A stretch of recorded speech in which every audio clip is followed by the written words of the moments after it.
There was a relationship you were sure God should have protected.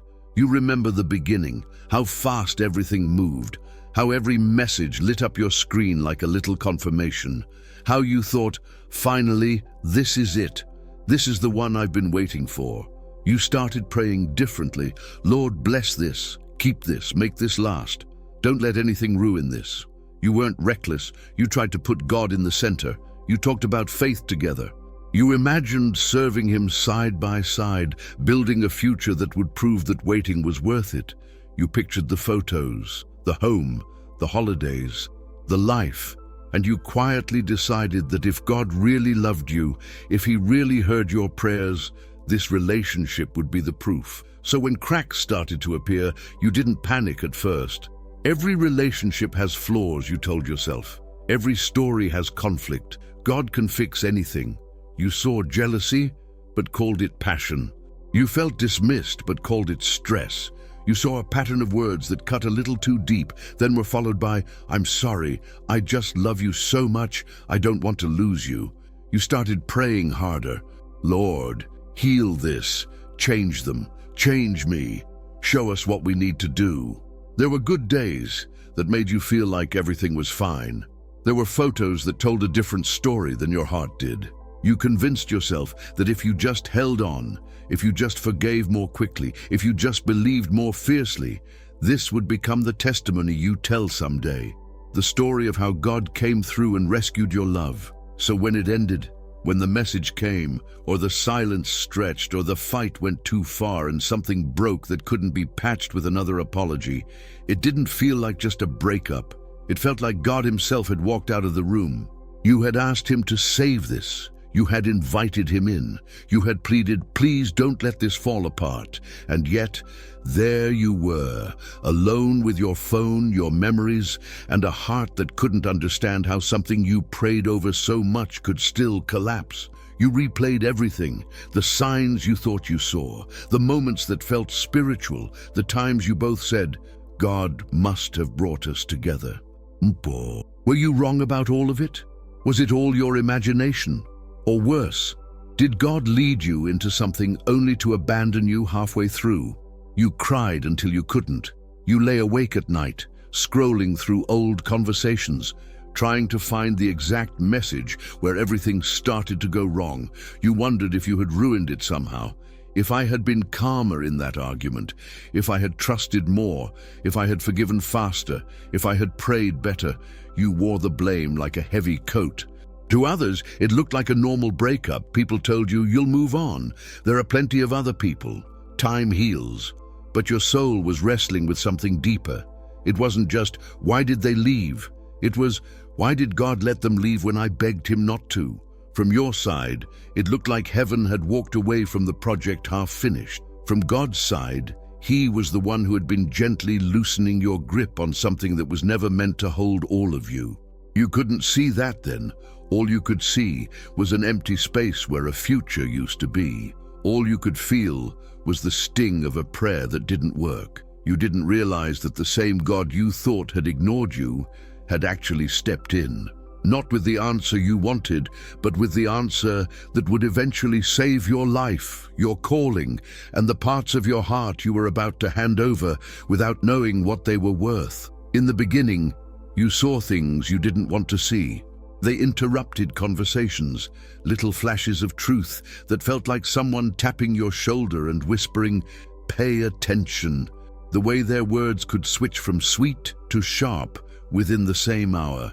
The way apologies came quickly, but changes came slowly, if they came at all. The way your feelings were sometimes minimized, turned into accusations of being too sensitive, too needy, too dramatic whenever you tried to explain why something hurt. Deep down, you felt a tightening in your chest. Something in you whispered, this doesn't feel safe. But another voice, louder, hungrier, answered back, every relationship has issues. This is just how love is. This is what passion looks like. Don't be so picky. Don't ruin a good thing. You had history that made you vulnerable to this. History that taught you to work for affection, to shrink to avoid conflict, to absorb blame just to keep someone close.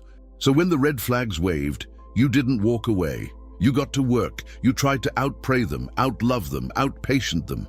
You told yourself, if I'm understanding enough, if I give them room to grow, if I keep believing the best, this will transform. You even framed it spiritually. Real love endures. Real love forgives. God can heal anything. Who am I to give up just because it's hard? You weren't wrong about love being patient, forgiving, strong. But somewhere along the line, you started confusing love with tolerating the slow erosion of who I am. You began editing yourself in tiny ways, laughing less loudly, disagreeing less openly, making yourself smaller so they wouldn't feel threatened, so the peace wouldn't shatter. You called it compromise. Heaven called it you disappearing. There were nights when you went home and cried alone over words they never apologized for, over promises that kept breaking, over the way your spirit felt heavy, even when your phone was full of "I love you" messages. You stood in front of the mirror and didn't fully recognize the version of you looking back, the one who was always explaining, always defending the other person's behavior, always telling friends, "They're not usually like this, they're just stressed. You don't see the good side I see." You had become their translator, their cover, their constant benefit of the doubt. And still, you kept praying, "God, fix this, mend this, make this work." You weren't asking for something sinful. You were asking for the relationship to be healed. But you didn't realize that sometimes healing for one person means surgery for the relationship. You wanted God to remove their rough edges without touching the structure of the connection. He knew that the structure itself was built on cracks. Cracks of control, cracks of insecurity, cracks of unhealed trauma that neither of you were ready to face. You begged him to make it easier to stay. He loved you too much to bless your ability to endure a love that didn't truly see you.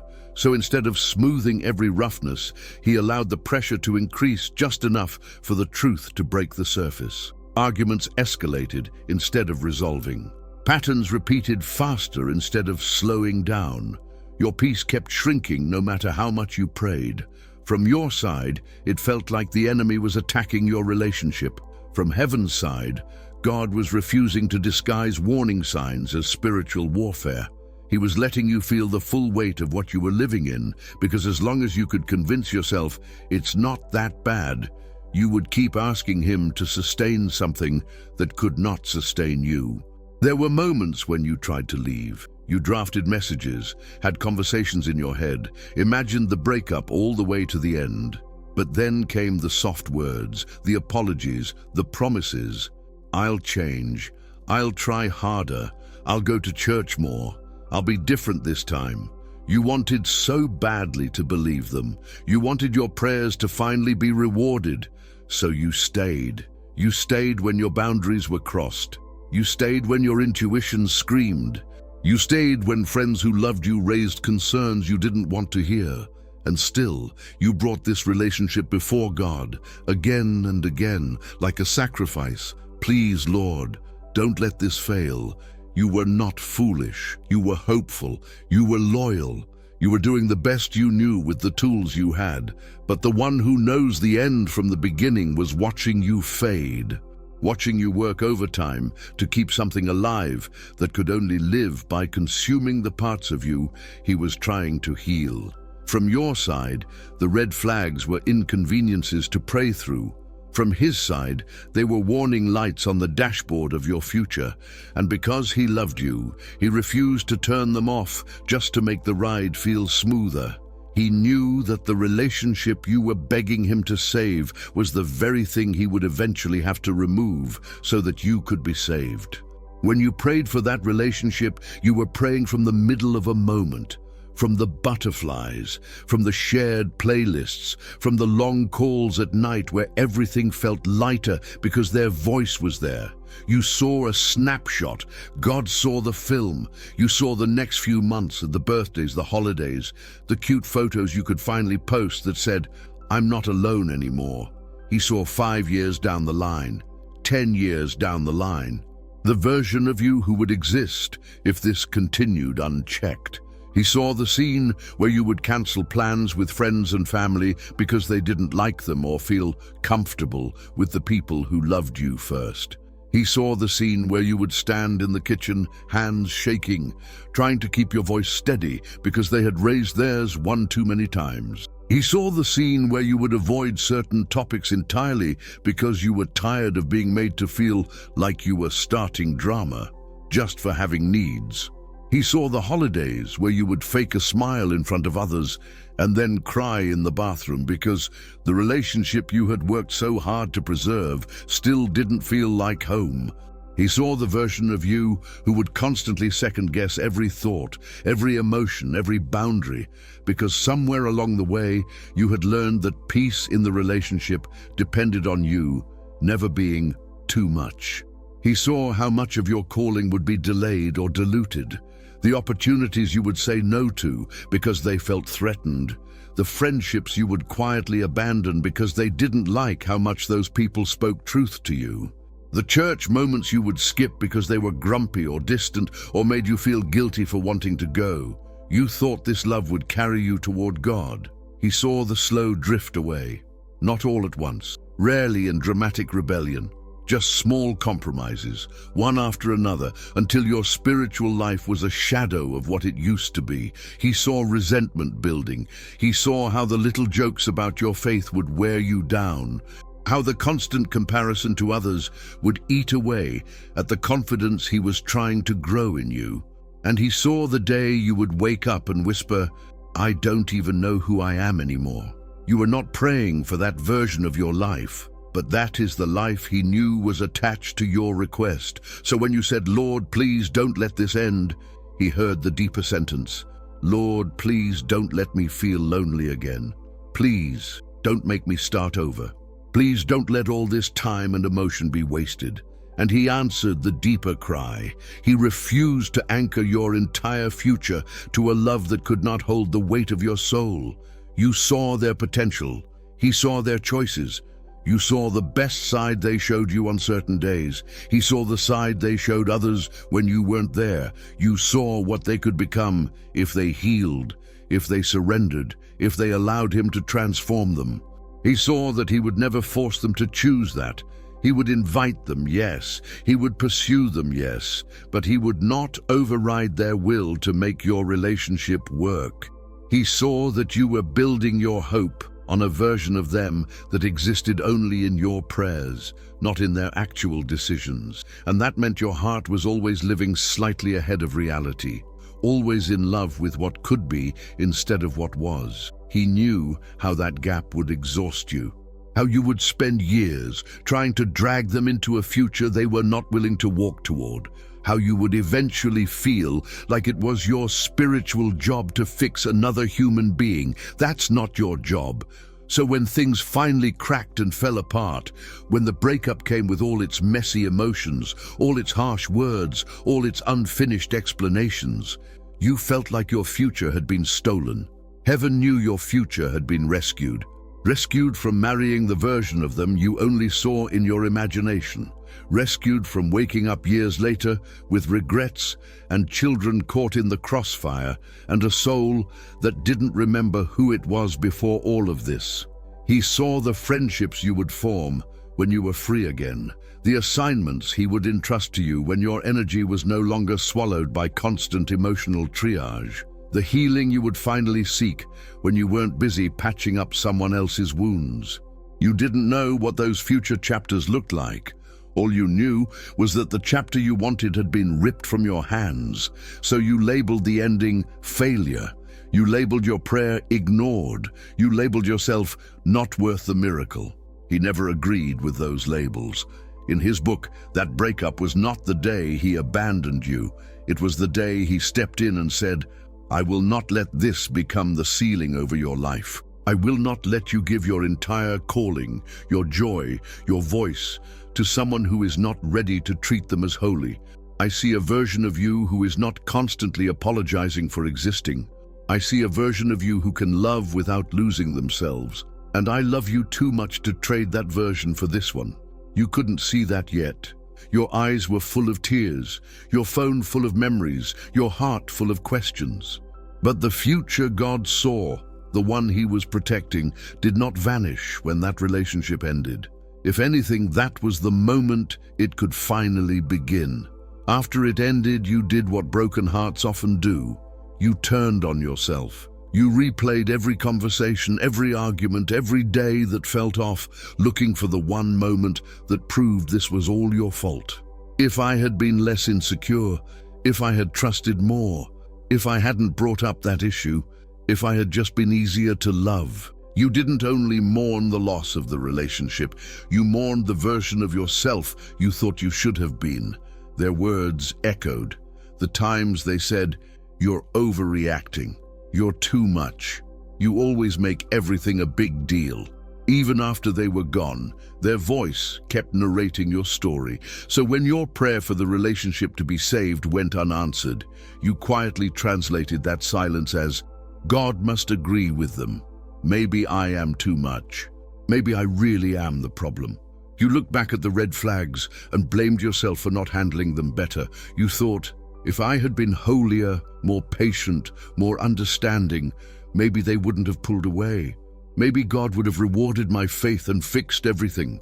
No one told you how easily a tender heart can confuse being loving with absorbing harm, how easy it is to confuse humility with erasing yourself. You read about laying down your life, and somewhere along the line, you started believing that meant laying down your needs, your boundaries, your God-given sense of right and wrong.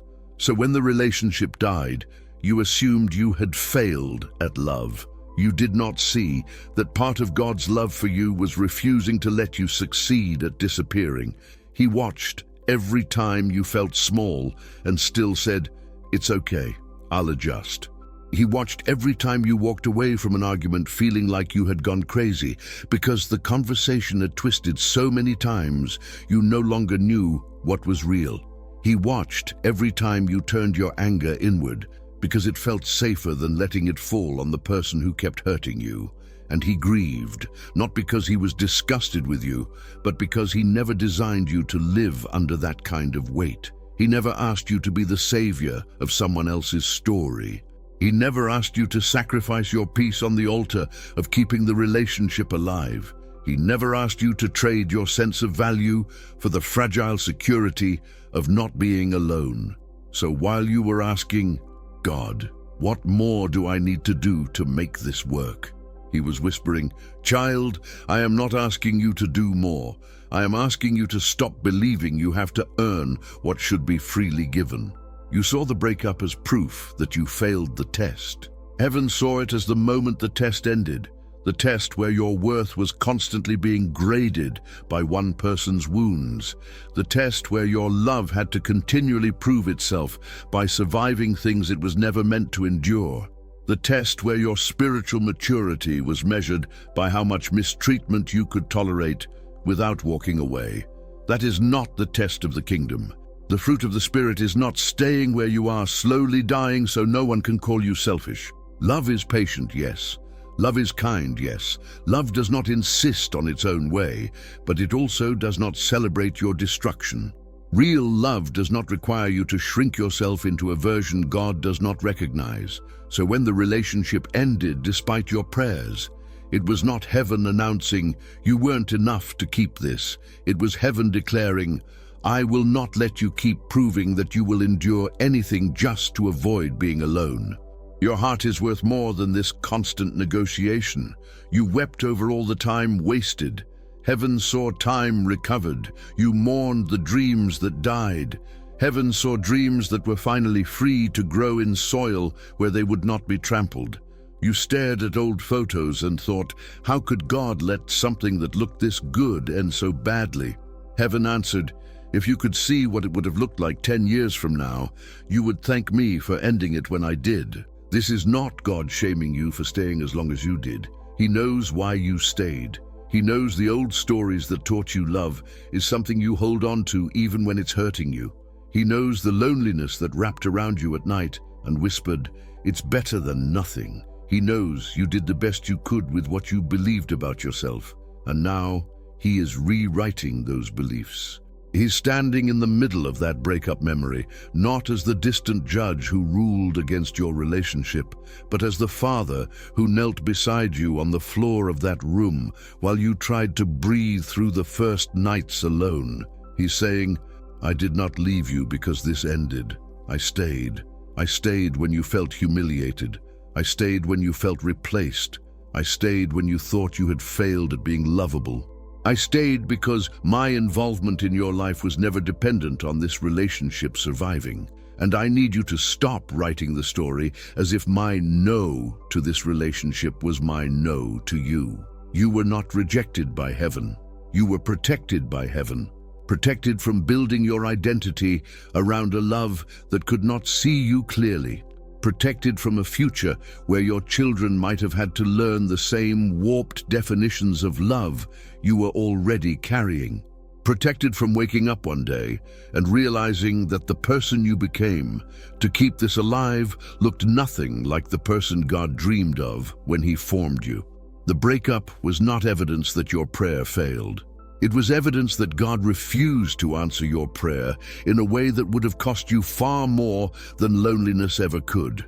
After the breakup, life around you did not stop. People still got engaged, still posted anniversary photos, still wrote long captions about answered prayers and God's perfect timing. You scrolled through it all with a strange mix of joy and ache. Part of you was honestly happy for them. You remembered what it felt like to have someone's name light up your phone. You remembered the thrill of believing you had finally found a safe place to land. But another part of you, the part that had prayed over that relationship until your voice was hoarse, whispered quietly, "So what does this say about me?" You heard people say, "God brought us together. God restored us. God kept us from breaking up." And somewhere beneath those testimonies, your heart translated, "He didn't do that for you." You wouldn't dare say it out loud. You knew all the right phrases. God knows what He's doing. Something better is coming. Everything happens for a reason, but deep inside, you felt the sting of an unspoken sentence. If He can write beautiful love stories for other people, why did He let yours end with so many tears? Loneliness settled in like fog. Not just the loneliness of sleeping alone, of eating alone, of walking into gatherings without someone at your side. There was also a quieter loneliness, feeling like your particular pain didn't fit neatly into the usual Christian slogans. It's easier to celebrate a miracle than to sit with a mystery, so people tried to cheer you up, tried to move you quickly to hope. Someone better is coming. You're going to laugh about this one day. You'll see why it had to end. Maybe one day some of that will be true, but right then, you didn't need a promise that someone better was coming. You needed to know you weren't cursed because someone you loved couldn't love you in a way that was safe. You needed to know you hadn't failed some secret spiritual test that everyone else passed. You needed to know God's goodness wasn't only visible when relationships last. Heaven did not roll its eyes at your slow healing. God did not watch you compare yourself to others and say, "Why are you still sad? Move on already." He saw how every ring on someone else's finger reminded you of your empty hand. He saw how every "we made it" story made you wonder why your "we" did not. He saw how you started evaluating yourself next to everyone's highlight reels. You told yourself, "They must be easier to love. They must not have the baggage I have. They must have something I don't." And under all of that, a quiet fear grew. What if I'm the common denominator in every broken thing around me? You needed God to speak into that fear. So He began doing something you did not recognize at first. He started to pull you into a different kind of recovery room. Not the kind where the goal is to rush you into a new relationship so you forget the old one. The kind where He finally has space to touch the wounds you've been covering for years. Wounds that existed long before this last heartbreak. The ache of feeling unwanted in childhood. The pressure to perform to avoid being abandoned. The way you learned to read other people's moods before you ever learned to read your own heart. These were the places that made you vulnerable to the kind of love that asks you to disappear. And because the relationship ended, you were no longer pouring all your energy into keeping someone else calm, content, or close. There was finally room for him to ask you questions you had always avoided. Where did you first learn that love is something you have to earn? Who taught you that being chosen means never having needs? Why does the idea of being alone feel more terrifying than the idea of being mistreated? He did not ask these questions to shame you. He asked them to bring you back to the places where lies were born. So when you sat alone on nights you used to spend on the phone, he was not amused by your tears. He was present in them. When you felt awkward walking past couples and thought, I must be behind everyone else, he was not tallying your failures. He was whispering, you are not late to my plans for your life. You are right on time for the healing you've needed for years. When you wondered if you were simply too much, he was the one reminding you, in 1,000 small ways, you are not too much. You were just trying to fit into a space that required you to shrink. It can be hard to see this when you're surrounded by stories of relationships that made it. You look at couples who weathered storms together and think, if I had been stronger, maybe we could have been like them. But not every storm is meant to be endured. Some storms are actually alarms that something is fundamentally unsafe, unequal, or untrue. Those are the storms God will sometimes use to break apart what you were begging him to hold together.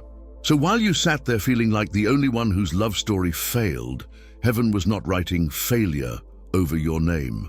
Heaven was writing rescued. Rescued from building your identity on being someone's partner before you knew how to be his child. Rescued from measuring your value by whether one person stayed or left. Rescued from envying relationships that if you could see the full picture, you might not want. You don't see all that yet. You still feel the sting when you see hands intertwined and captions about answered prayer. But somewhere a subtle shift has begun. Instead of only asking, why not me? You are slowly starting to ask, Lord, if you kept me from that, what are you protecting in me that I still don't see? That question is the doorway to a different kind of love story. One where your worth is not up for negotiation, and where the next relationship, if and when it comes, will not be built on your fear of being alone, but on the security you are learning now while you walk with God through this ache, step by step, tear by tear, into a future.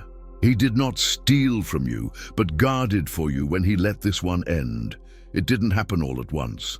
There wasn't a single day where you woke up and said, I'm so glad that relationship ended. At first, just getting through the morning without crying felt like a miracle, but slowly, almost quietly, something began to change. There were tiny moments that didn't look spiritual at all, moments you almost felt guilty for enjoying. The first time you realized your phone was quiet and you weren't anxious.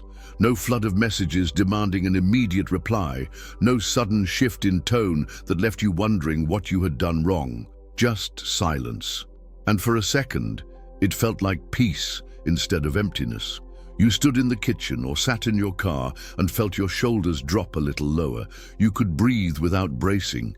You noticed it again when you laughed, really laughed. Not carefully, not checking their reaction out of the corner of your eye, not holding back because you didn't want to seem too loud or too childish.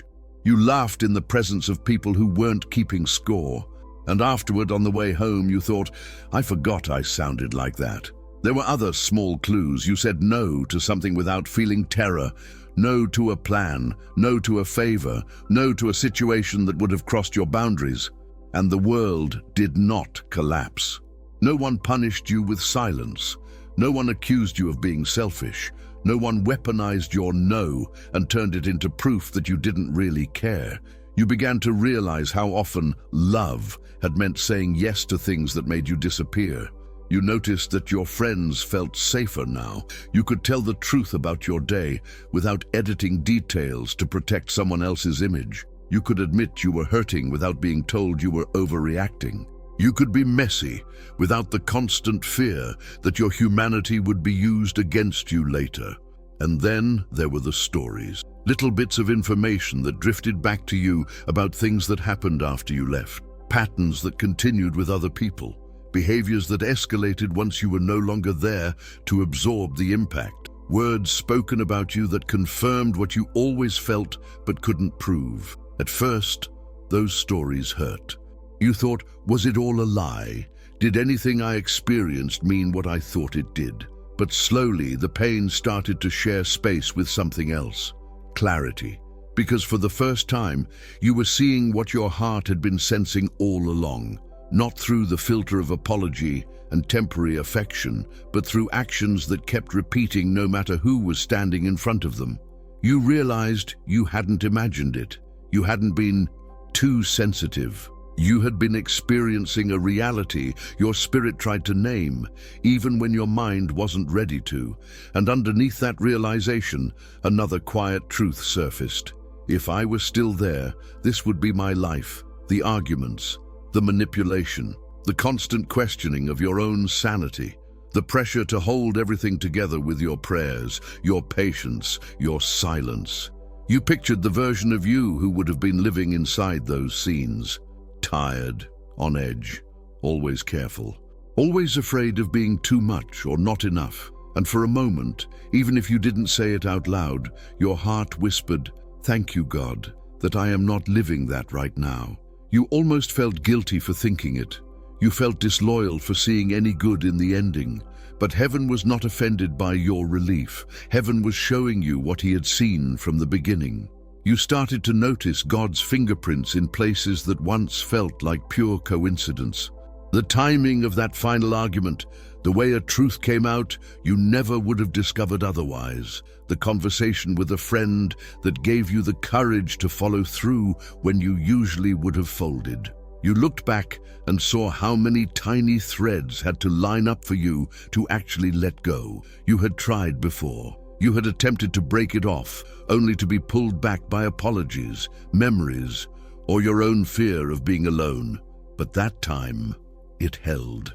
Not because you became suddenly stronger overnight, but because heaven was reinforcing what your heart could not sustain alone. There were moments, even in the early days of heartbreak, when a strange sense of safety would wash over you for a second. Sitting on your bed in the quiet, standing under a shower where no one could see your tears, driving down a road you used to travel together, now alone. In those moments you felt something that did not match your circumstances. I'm devastated, but I am also spared. You didn't have language for it. You might have pushed it away, thinking you were just trying to make yourself feel better. But it was real. It was the Spirit of God standing in the ruins with you, saying, "I know you wanted this to work. I know you would have done anything to keep it. But I am not just the God who gives you what you want. I am the God who shields you from what you can't see. And right now, my protection is going to feel like grief before it feels like safety." Every time you caught yourself breathing easier without having to manage someone else's moods, heaven was whispering, "This is what your nervous system will feel like when it's not on constant alert." Every time you laughed without looking over your shoulder, heaven was whispering, "This is what joy sounds like when it doesn't have to earn permission." Every time you noticed you hadn't checked your phone obsessively in hours, heaven was whispering, "This is what peace can feel like when love is not built on anxiety." Those small, secret moments were not betrayals of the love you once had. They were signs that your soul recognized something your mind had not yet fully admitted. As much as you wanted that relationship, you were not made to live in constant fear. You were not created to carry the weight of someone else's unwillingness to heal. You were not designed to spend your one life proving your worth to a heart that could not see it. And the God who saw all of that long before you did is the same God who stepped between you and the future you were begging him for, so that one day you could stand where you are now.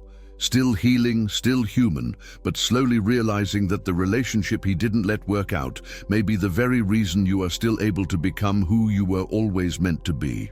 Little by little, you started to notice that the person you were becoming after the breakup was not someone weaker, less lovable, or permanently damaged. You were becoming someone more aware of your own heart, more aware of what peace feels like, more aware of the difference between a love that drains you and a love that strengthens you. For a long time, you believed that the holiest thing you could do was to keep giving even when you were empty, to keep forgiving even when there was no repentance, to keep understanding even when you were not being understood. You called it sacrifice. Heaven saw that it was often self-erasure. So in this season after, God has been walking you back to something basic and sacred. You are not called to disappear in order to be loved. You are not commanded to abandon yourself in order to prove that you are faithful. He began to show you this in the simplest places. In the way you now pause before saying yes. You ask, can I do this without violating my limits, without betraying my own soul? In the past, your first instinct was to ask, what will they think if I say no? Now slowly your instinct is becoming, what is God saying about how I treat my own heart? He is teaching you that your boundaries are not walls of selfishness. They are fences of stewardship. You are not a resource to be consumed. You are a person God Himself treasures. When you begin to see yourself through that lens, it changes how you see romantic love. You start to realize that anyone invited into that space is not being granted access to a cheap commodity. They are being entrusted with something sacred. You used to think you had to prove your worth to keep someone's interest. Now you are learning that real love recognizes worth that God already placed there. It does not have to be convinced by over-explaining, over-performing, or over-giving. Real love does not punish you for having a voice. It does not mock your tears and then quote scripture to make you feel guilty for being hurt. Real love does not force you to choose between honesty and harmony. It makes room for both. You are also learning to trust that God's idea of a partner for you, if that is part of your story, is not someone who needs you to constantly make yourself smaller.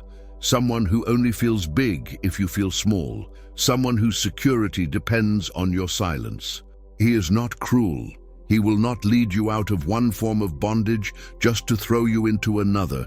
So when you think about the future now, it feels different. You may still feel a pang when you imagine holidays alone.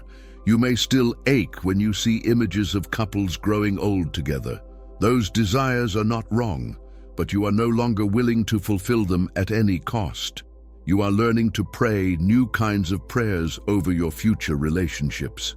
Not just, God, give me someone who won't leave, but God, give me someone who can walk with me toward you, someone who does not require the death of my soul for the survival of our love. And if that person is not on the horizon yet, or if that is not your plan at all, then teach me how to live fully loved in you right now. That prayer does not erase your longing.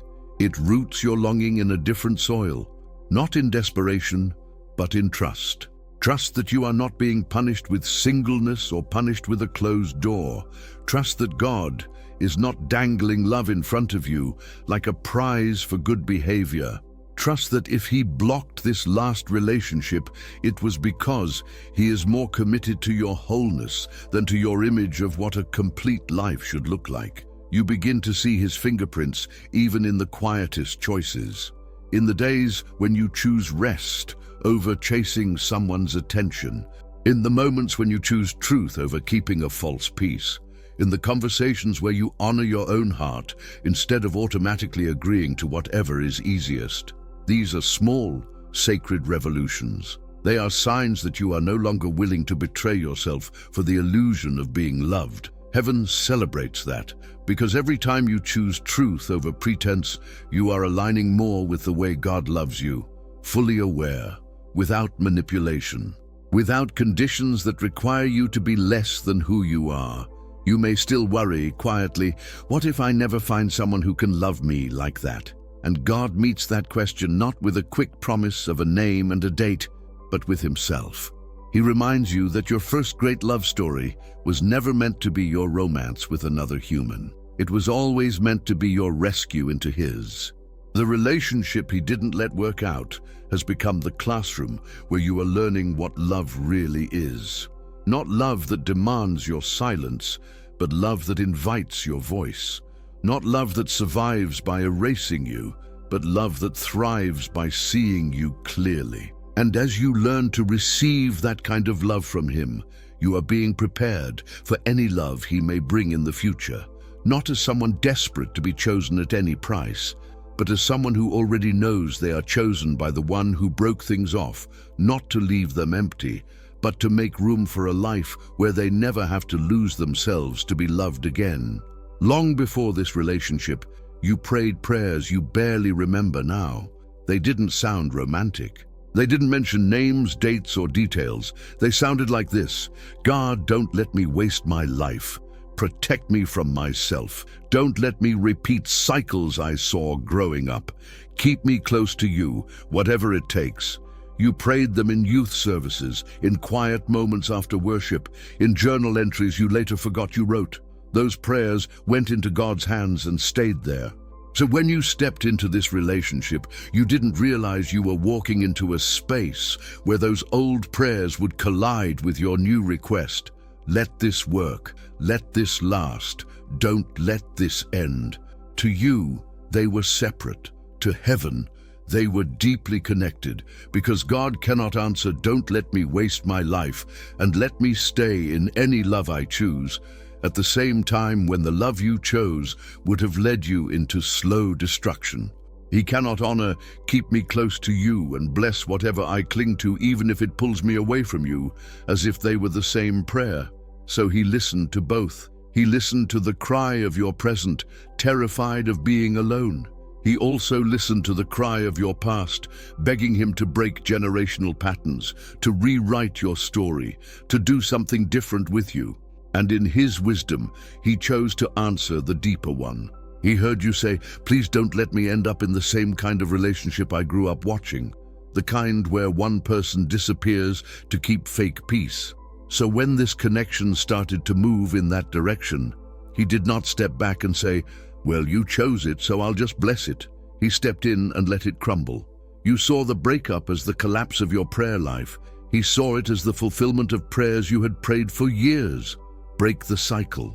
Teach me real love. Don't let me live numb.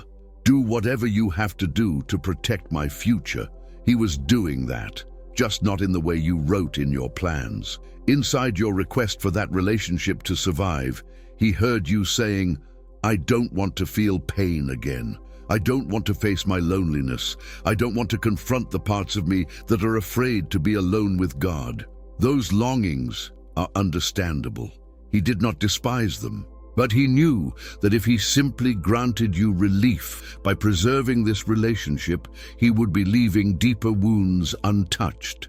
Wounds that would follow you into every room, every friendship, every future romance. So instead of answering your surface-level prayer for this one story to continue, he answered the root-level prayer for your whole life to change. You asked, "Let them stay." He heard, "Don't let abandonment define me." You asked, "Make this work no matter what." He heard, "Don't let my fear of being alone hand me over to a love that doesn't see me." You asked, "Please don't let this fall apart." He heard, "Please don't let me build my entire sense of worth on something that can fall apart." And in a way that still feels harsh sometimes, he answered. He let the relationship end so the deeper things could finally begin. Healing, unlearning, rediscovering who you are apart from us. Finding out that your world does not actually end when someone leaves, even though it feels like it initially. You might say, "But I never asked for this. I never asked to hurt like this." That's true. You didn't ask for the method. You asked for the result. You asked for freedom from patterns that keep you stuck. You asked to be closer to God's heart. You asked to know your worth in a way that could not be shaken by human rejection. Those were your prayers. They may have been whispered quickly, written once, or spoken years ago, but they were real, and God took them seriously, serious enough to confront anything that threatened to keep you bound, even if confronting it meant letting the very thing you wanted slip through your fingers. This is not God playing games with you. This is God refusing to cheapen his answers to the deepest cries of your soul by giving you temporary relief at the expense of long-term freedom. If you could see all the moments before this relationship, those nights you cried about becoming just like everyone else, those days you said, "God, I want something different for my life. Those worship times you whispered, I'm yours. Do what you want. You would see how consistent he has been. His no here is not random. It is connected to his yes over your whole story. Yes to your healing. Yes to your identity. Yes to your calling. Yes to the future where you do not trade your soul for a sense of belonging. So when you think back to that breakup and the unanswered prayer that still aches in your chest, you can begin slowly to say, I don't understand all the reasons. I still feel the loss.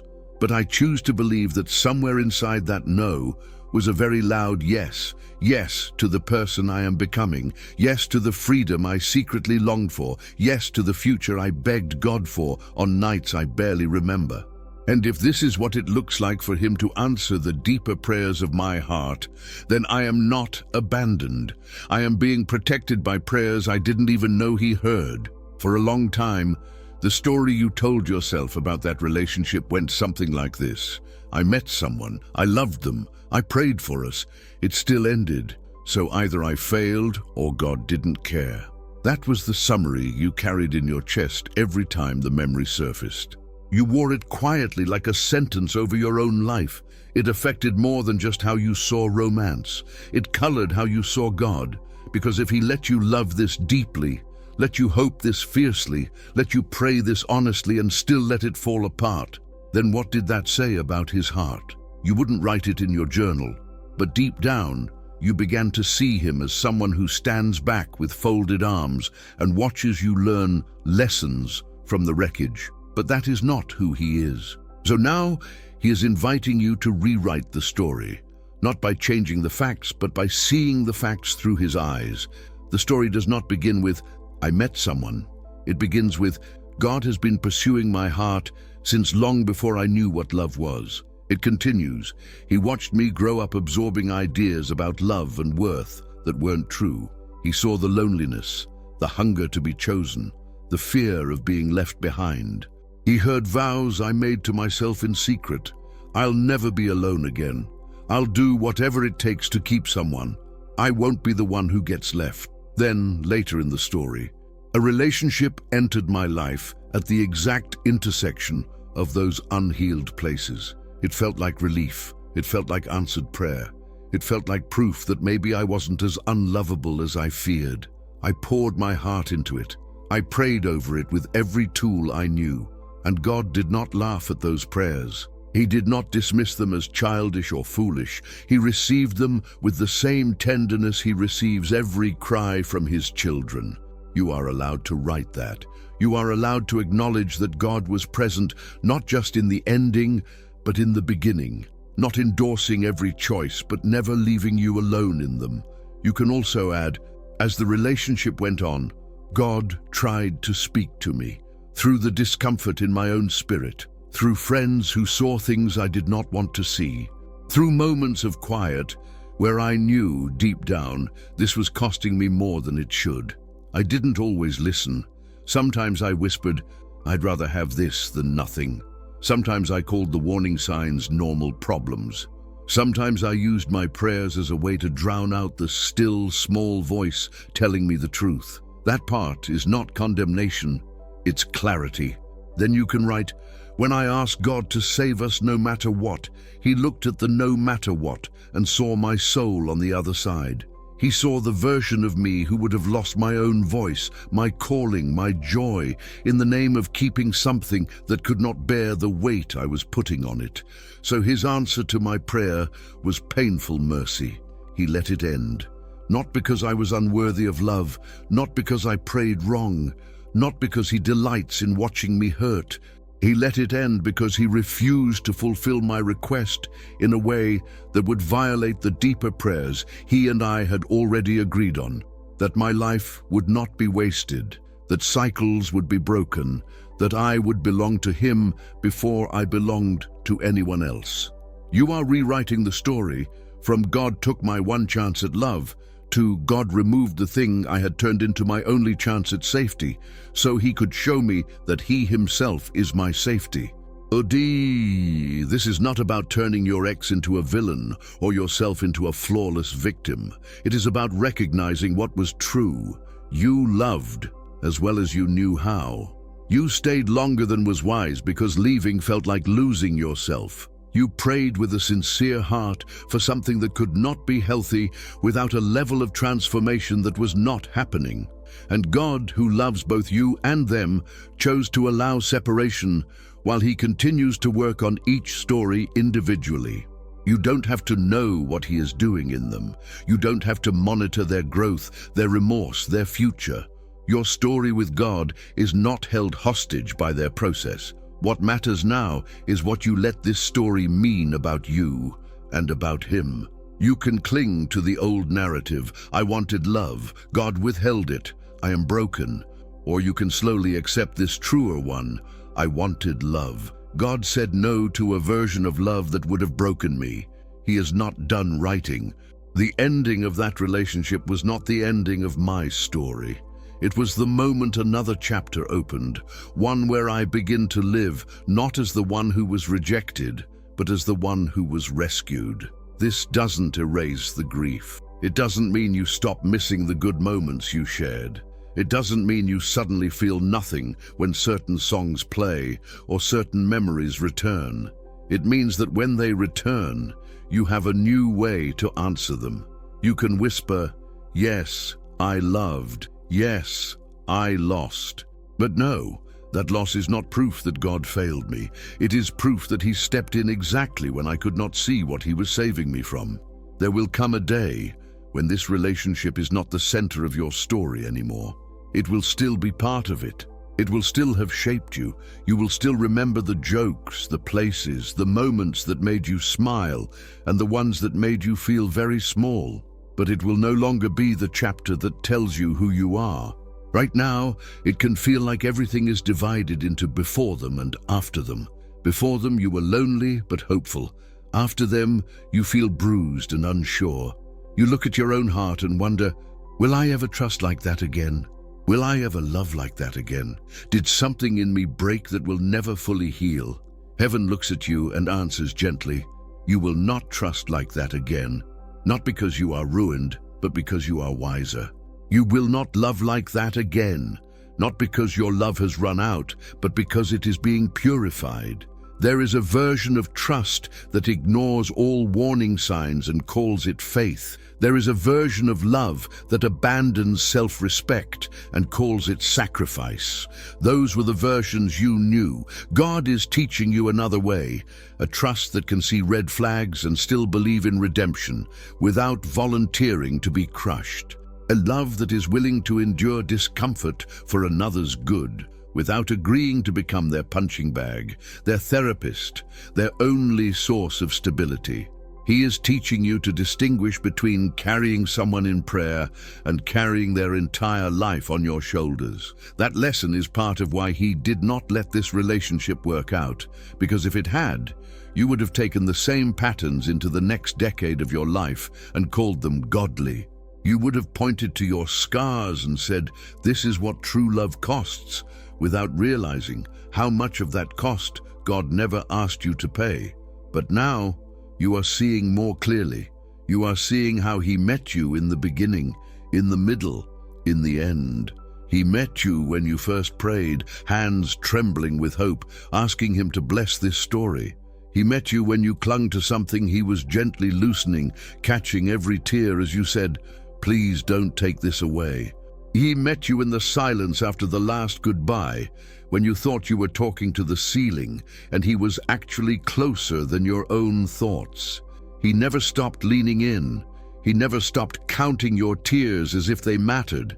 He never stopped seeing you as more than a person whose main storyline is the one who was left. You are not a rejected one. You are a protected one. Protected from tying your destiny to someone who was not ready to walk with you toward God.